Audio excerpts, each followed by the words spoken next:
So, what is religious trauma? And what does it have to do with the recovering Christian entrepreneur? My name is Cam Snow, and this is the Recovering Christian Entrepreneur Show with my co host. Karla Snow. Yeah. And Carla and I were just having a conversation about the idea of religious trauma. And we decided to go ahead and just record this because it's gold. So I'm going to prompt you again, babe, because you started spitting some fire.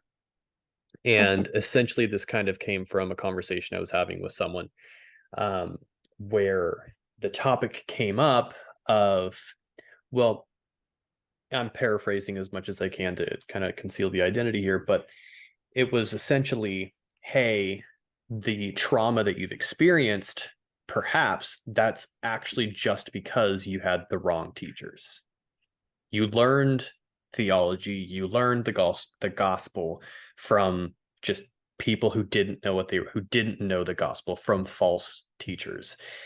And I felt like something was off. And I asked Carla, like, okay, this is the conversation that we're having, and I feel like something's off, but I don't know. I'm having trouble identifying it. And so, babe, do you need any more to run with it? Go Oh, for it. not really. Oh, man. Okay, so for one, if you happen to be listening to this and you think that that is very, very accurate, I just want to ensure that we are not here to shame anybody. We are not meant to chastise anyone. Yeah. Because of the fact of the matter is if you don't know something, you don't know it, and that is okay. So I Yeah. just wanted to preface that before I get all up in my soapbox and start preaching. Legit though. Yes. Okay. A So woman this preaching. I love it. right? So this whole concept of, oh, you grew up this way, you experienced this trauma, you must have had a really terrible time. There are so many, I mean, even when we first got married, it is so easy to look at my life and be like, damn, you've been through hell and back. Mm-hmm.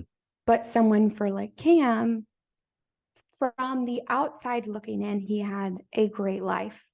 Yeah. He even said when we were first married, I'm great. I don't need therapy. I don't have trauma. Like, I had a great family. Mm-hmm. I had the Yep. perfect kind of like upbringing socially, culturally, community wise. Like I Yes. would literally use those words of like everything. Like I feel bad for people who had like, painful things happen because I only ever had one thing that I could point to that was painful, which was like a friend who passed away in my teenage years. But other than that, I was like, everything was fine. It was perfect. Right. Yeah. And then we got married and everything was, all rainbows and unicorns. Not. And quickly over time and over the years, it's been a massive like neon sign being like, false idea. And that Mm-hmm. is totally okay. If you are there and you are not ready, that is fine. Again, no shame policy here. We are not here to shame or anything like that, just to ensure, because I know this can be a very sensitive topic. Yeah. So, that being said, the idea that if you have the right teacher or the right teaching or doctrines, and the idea that that is what is needed in order to have a grow up in a way that is good and not have religious trauma or trauma in general is Yeah. completely naive and completely against what God says in the Bible, like literally everywhere in the Bible. If you have ever read First Peter, anyone, if you've ever read Job, literally there are entire books dedicated for, well, I'm generalizing, Yeah. Yeah. but like there are books that have these ideas in it that, like, no, we are human beings with needs. Mm-hmm. Yeah. And when those needs are not met, we experience woundings. Yeah. Well, now magnify it when you are a part of an organization or a religious institution. Ooh. Then you have the replacement authority. Mm. So not only do you have human beings trying to parent you, you then are under an organization or religious institution that is supposed to be you look to them, whoever them is, Yeah. as authority, as a replacement.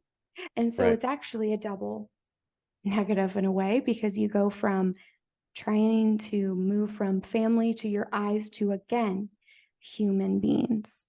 Mm-hmm. Yeah. And so this whole idea that true teaching is what saves you from trauma, Yeah. the idea that knowing the Bible correctly, for Yeah. those that aren't watching this on YouTube, I just did quotes and air quotes. There is no such thing as having it right 100% of the time. God Right. says this everywhere, Yeah. because we will constantly be in this pursuit to fill needs. And when we are not in that place Yeah. of being deeply connected and deeply secure, when we aren't having secure attachments, not just with family and friends, but to God, it doesn't matter.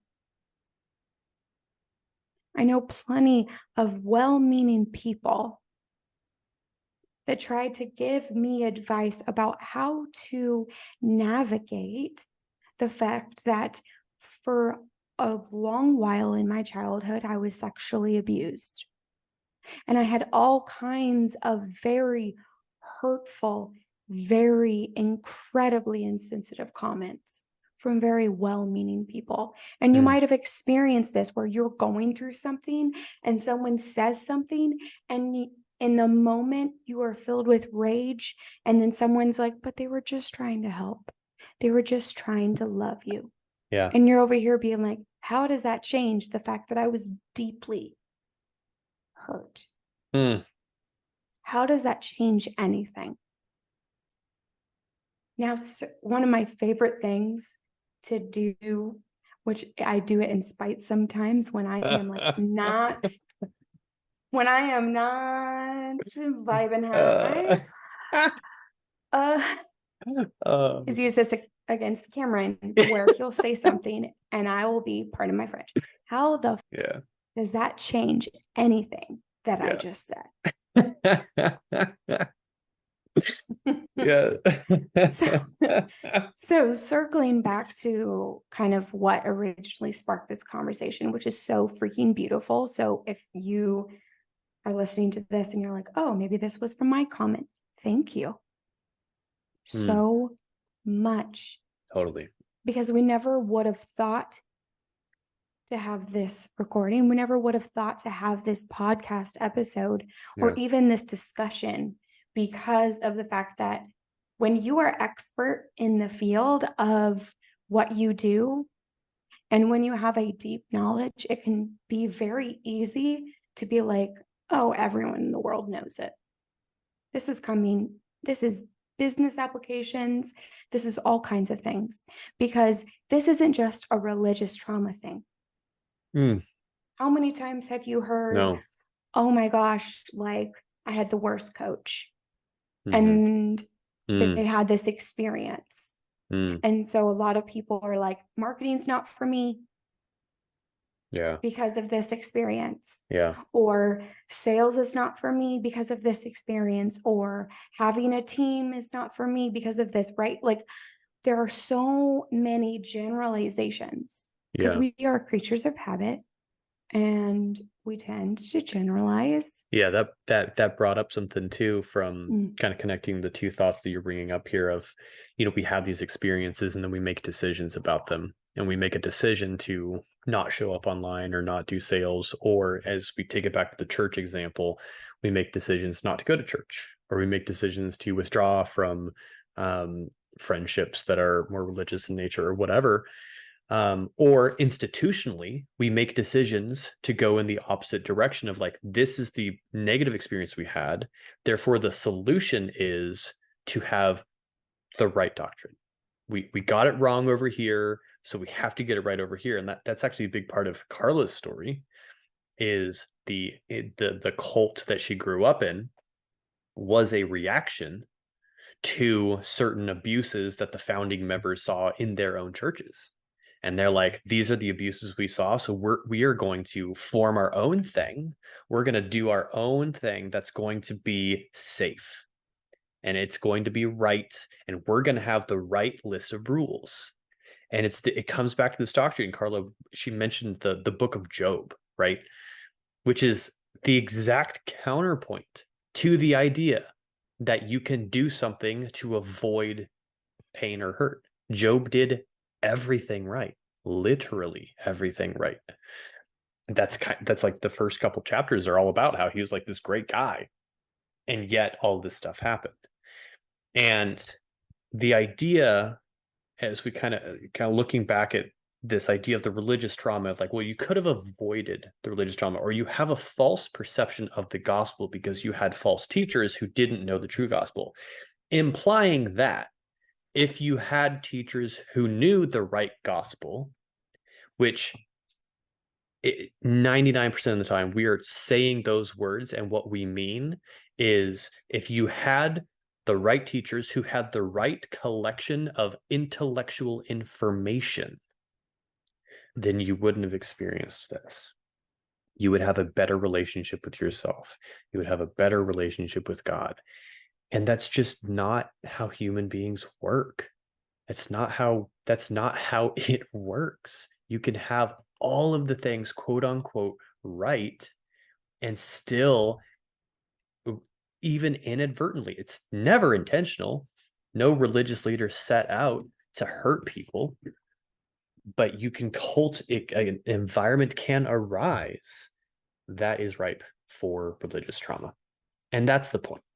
That's the point of what we're saying here, is that you can have everything right, even if we even knew what that was. Right? Like, yeah, 12,000 denominations in the US, like how do we even, right? Discussion for another episode, but I feel like you've got something coming up. Yeah. That was beautiful, babe, because exactly.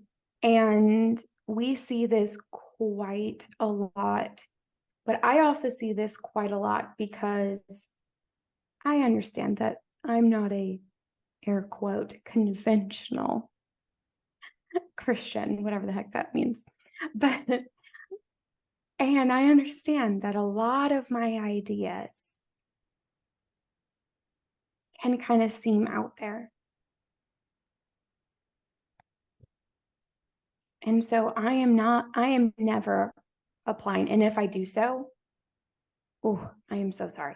I am never implying, or we are never implying, that we have it completely right either. We are human beings on this crazy adventure called life. And yes, we are doing things that are helping us connect deeply to the Holy Spirit. For me, connecting deeply down to the roots of the earth core, all the way into the universe and beyond, which I know some people will think is kooky, and that's okay. I am kooky. That's why we love you. So I saw a beautiful video that illustrated a point. Hopefully this makes sense.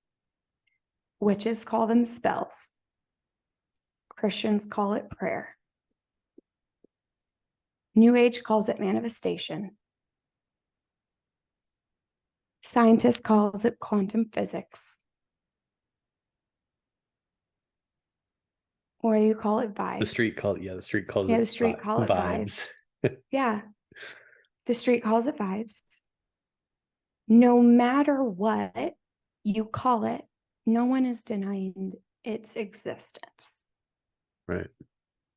So if our words ever infer that we are denying the experience of you and the true existence That is what I am like so careful about. Totally. And we Because will always, sorry. I was gonna say, and no matter what we call it, or no matter what is happening, or because me and Cam have some different language, let me tell you. But Oh, again, we grew up completely different. yeah. And so, and yet totally the same. If we were to summarize it based on humans being humans, trying to do what they saw best, Mm-hmm. and trying to love the way they saw, and trying to do things that they firmly believe and so beautifully believe in their hearts. Oof. And where it becomes poison is when that what is meant for you is shoved down someone else's throat. Yeah. No matter what it is. Causes harm. Causes harm. Yeah. It's, man, sorry for interrupting you. I'm learning. Go ahead. I'm learning not to interrupt. And what you said around, being cautious of not diminishing someone else's experience, like, because of our experiences, Carla and I especially we try and be overly abundantly cautious, and we'll always err on the side of creating safety for someone and try and create an environment of love than quote unquote being right, because we've seen the fruit of that. And what Carla just said about the New Age calls it manifestation, Street calls it vibes, Christians call it prayer. There was a bunch of other examples in there. There are two ways to look at this.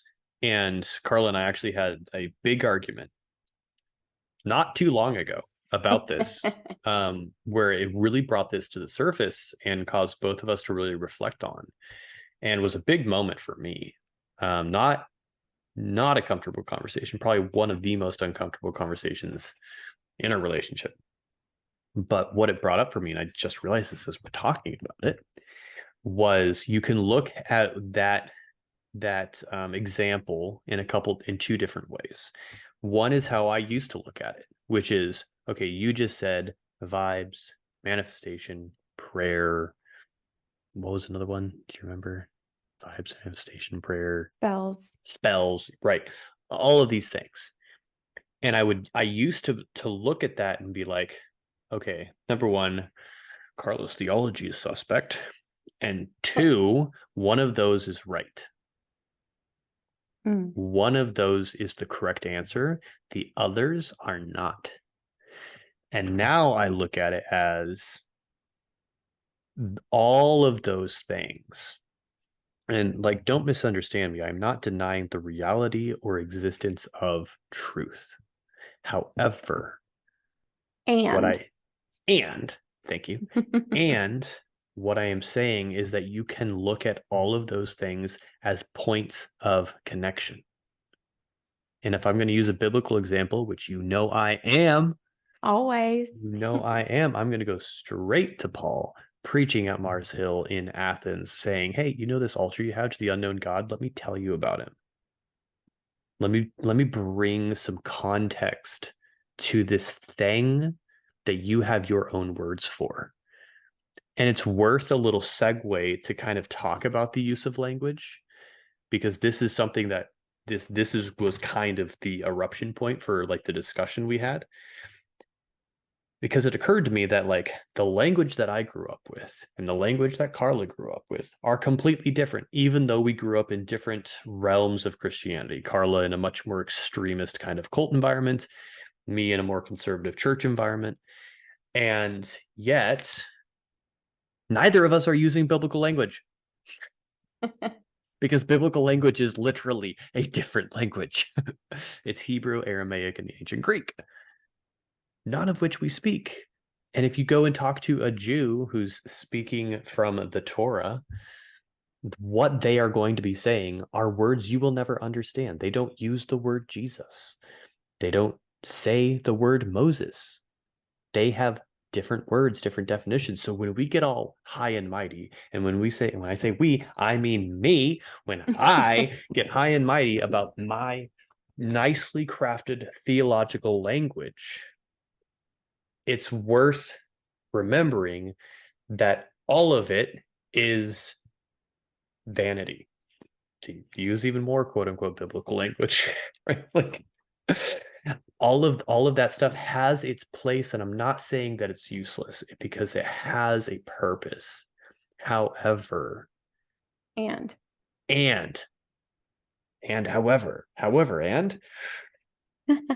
what I'm saying is it bears remembering to have humility and recognizing that we are just one people group in one place in one point in time that is disconnected from the original authors of the Bible by a couple thousand years at least. And we have to remember that that is our context, and it's not the context of the biblical authors, and it's not the context necessarily of God. His context is much bigger than ours. Go ahead, you're bubbling. I am so bubbling. This is so good. And if those listeners are wondering why I keep saying and, because with language, saying but cancels out the statement before. Yeah. So keeping the energy Totally. clean and It's clear. a reversal of the energy of the sentence versus a continuation and expounding. Look at you go, babe. Oof, look at us. Look at us. Okay. I might have forgotten what I was about to say. Oh, I remember. This podcast, if you've met us, this is going to be like, well, duh, this is who you are. But if you've never met us, you might not know this. So I would like to kind of preface something. We are not here to tell you what is right. We are not here to shame you for what is wrong. We are here to point to some of the most important pieces that me and Kam are put on this earth to do, and is to love people the way that Jesus intends. Like truly understanding that people have a very conflicted relationship with even the word Jesus, let alone him. Yeah. Oh. And ultimately, what I care about, and I'm speaking for myself, I know Kam will agree, but I'm going to speak for myself. I care about, are you free? Are you experiencing freedom from the core lies of unworthiness, unlovable, powerless, or helpless? Are you walking into this world, through this world, in your purpose, standing in the beauty that you are? Yeah. Yes, men and women, beauty for both. Beauty for both.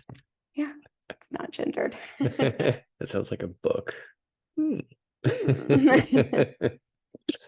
We are ultimately here to help you love yourself at least 1% of how God actually loves you. At least if we can just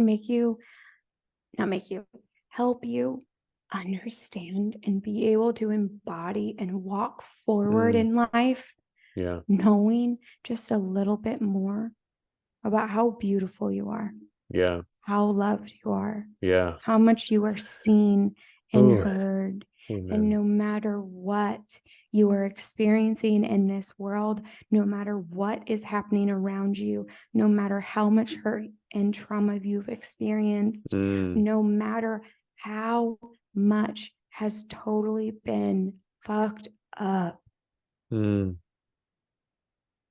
all of that can be here. But my love, your pain becomes needless suffering when it becomes trapped within us and is believed to be a truth when it does not belong to us. That is not truth. Yeah. I used to say I help free people from the lies of false truths before I ultimately changed it, because even the word truth has been fought over for eons, Centuries. Yes. centuries. Yeah. Ultimately, like C.S. Lewis says, when it's talking about finding joy, we have the capacity to have so much joy even in the midst of everything, because the reality is pain is certain, suffering is chosen. And so if you are here sitting here being so pissed off at me for saying that, Yeah. I hear you. We I invite love it. you. We invite it. Thank you. Let that anger flow, baby. Yeah. Energy and motion, let it out. Argue with me, argue with God. I don't mind. Yeah. Angrily post on our Facebook, email the show, all kinds of things. Because it all gets to be here. And if you're also here being like, wait a minute, what is this thing about pain and suffering and the difference and da da da da? What is there? Yeah. On my Instagram right now, Mm-hmm. there is a link to a free breathwork session Where you can experience what it can feel like to be free from that. or whatever your intention is, whatever you need. Yeah. Maybe it's not freedom. Maybe it's you get to feel safe in your body. Yeah. Whatever it is. And if you're like, nah, no. I don't want some one-off session. I want the real deal. I want the whole thing, the whole enchilada, the whole package. We're going to have so much more on that. Don't give me the crumbs. Give me the whole loaf. snack. Give me the whole loaf. I want the loaf, baby. Oh, man. The truth. There's, so many thoughts came up from that beautiful, like, affirmation that just poured out of you. But one of those things was like this idea of oh my gosh, I'm trying to hold like three things in my mind and all of them left at the same time. as we're talking about dagnabbit, babe. You don't have to find the right words. Just start speaking. Look at that. That's so good. There's something you said about we want to love people the way that Jesus intends. And I know that the more astute and critical of our listeners are going to latch onto that and be like, what do you mean by that?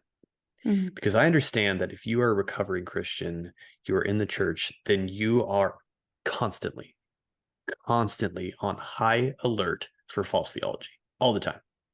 You are always searching for it. You are always guarding against it. And there is a fear of it. And I get it. The fear of false doctrine is real. And so I try and add context so that you can receive the medicine that Karla can pour into you. Because when I think of the way loving people the way that Jesus intends, this is what I think of. I think it's in Luke 14 and 15. I'm not sure. But Jesus went and he ate with the sinners and the tax collectors, which I always love that it's the sinners and the tax collectors. Like they get their own category, which we would probably agree with. And then he goes to the house of the Pharisees. I think it was Nicodemus. He goes to a Pharisee's house. Those are wildly opposite groups. Like if we were to put that in today's context, like on Saturday night, he's at the strip club hanging out with a bunch of just crazy people. And then on Sunday morning, he's sitting in the most formal of churches. I saw this post on Instagram that I loved and also pissed me off, and I had to respond to it. And it was somebody said, if Jesus was at a pride festival, the first thing he would do is find the table where the food was and eat with all the people. If Jesus saw a a refugee or immigrant caravan, the first thing he would do is go and find the table and eat with all the refugees. And then it said, and if Jesus walked into a church, the first thing he would do is turn right around to walk back to the Gay Pride Festival or the refugee caravan. And I commented and I said, yes to one, yes to two, major miss on number three, because that's not who Jesus is. Jesus would be at the Gay Pride Festival. Jesus would be at the refugee caravan, and Jesus would be at the church. Mm. He wouldn't leave and judge the church people the way that sometimes those of us in the deconstructing community want to. As we said in the last episode, deconstruction can very easily be the new fundamentalism. But Jesus is different because when he said love your enemies, we're like, oh yeah, cool, yeah. And then like we realize who that is. It's the people who piss us off the most. It's the people that we find like they are so wrong. Don't they see that they are hurting other people? Don't they see? And therefore I am justified in my anger. And eventually I am justified in my hatred. And eventually I am justified in my rage and in my actions to eliminate them. And we see an alternate history that is what happens.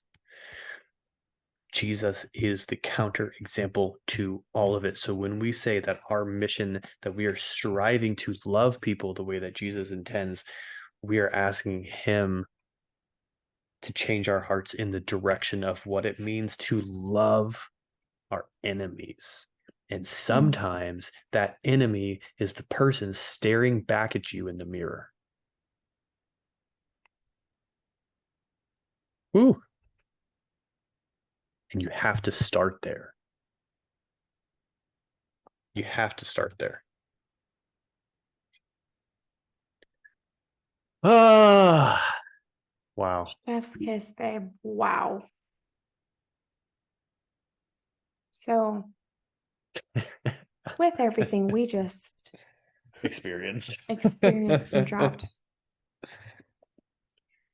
if this is something that you're curious about and want to kind of explore, we have lots of different free and paid options of support and ways to love you. One being, like I said, the breath work. You are welcome to it. You can find me as Karla Athena or just Karla Snow.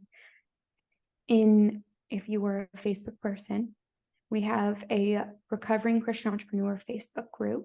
The link, baby. It is bit.ly/recovering entrepreneur group. With the rolled R's, recovering. And if you just know, if you were here sitting here in the dark, where it's like, there is no more light anymore. Or you're sitting here being like, I'm in the light, but why can't I feel it on my skin? Please reach out to me. I am serious. Send me a DM. An easy way to do that, by the way, if you want to reach out to Karla or explore working with us in any way, shape, or form, either with cultivating your resonance or increasing your revenue in your business, you can go to fireprooфentrepreneur.com and submit an application, and we'll have a conversation. Yeah. I'm realizing I should probably also have a call link for what I do, but it's the same place right now.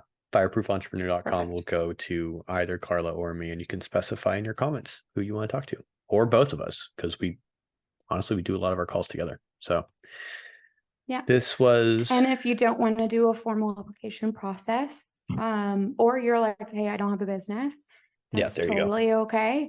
Yeah. That is where Instagram and communicating with me is the best place.